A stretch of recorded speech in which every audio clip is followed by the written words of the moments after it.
பல்வேறு எதிர்ப்புக்கு மத்தியில் வக்பு வாரிய திருத்த மசோதா மக்களவையில் இன்று தாக்கல் செய்கிறார் நாடாளுமன்ற விவகாரத்துறை அமைச்சர் கிரண் ரிஜிஜு. மேலும் இந்த மசோதா குறித்து விவாதிக்க 8 மணி நேரம் ஒதுக்கப்பட்டு இருப்பதாகவும் தகவல் வெளியாகியுள்ளது.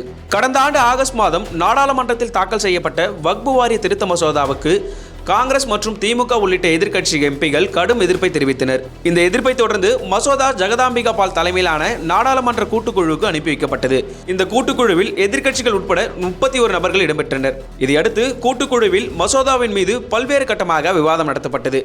இதில் சில திருத்தங்களும் முன்வைக்கப்பட்டன. இதையடுத்து முன்மொழியப்பட்ட திருத்தங்களுக்கு ஒன்றிய அமைச்சரவை ஒப்புதலும் வழங்கியது.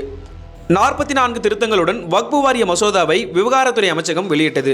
அதில் தணிக்கை அதிகாரம் மாநில அரசிடமிருந்து மத்திய அரசுக்கு மாற்றம் செய்யப்படும். 6 மாதங்களுக்கு ஒருமுறை வக்பு சொத்துக்கள் மீதான வருவாய் விவரங்களை தெரிவிக்க வேண்டும். அவ்வாறு தெரிவிக்காவிட்டால் நடவடிக்கை எடுக்கப்படும். மாநில மற்றும் மத்திய வக்பு வாரியங்களில் இஸ்லாமியர்கள் அல்லாத 2 உறுப்பினர்கள் சேர்க்கப்படுவார்கள். மேலும் பெண்களும் உறுப்பினர்களாக சேர்க்கப்படுவார்கள்.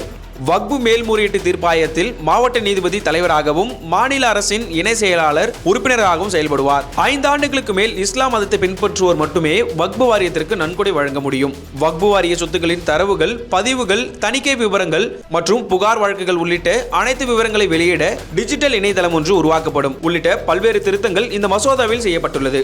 தற்போது இந்த திருத்த மசோதா மக்களவையில் தாக்கல் செய்யப்படும் இருக்க நிலையில் திமுக மற்றும் காங்கிரஸ் உள்ளிட்ட பல்வேறு எதிர்க்கட்சிகள் கடும் எதிர்ப்பை தெரிவித்து வருகின்றனர். மேலும் நாடாளுமன்றத்தில் இந்த மசோதாவிற்கு எதிராக வாக்களிக்கவும் முடிவு செய்துள்ளனர்.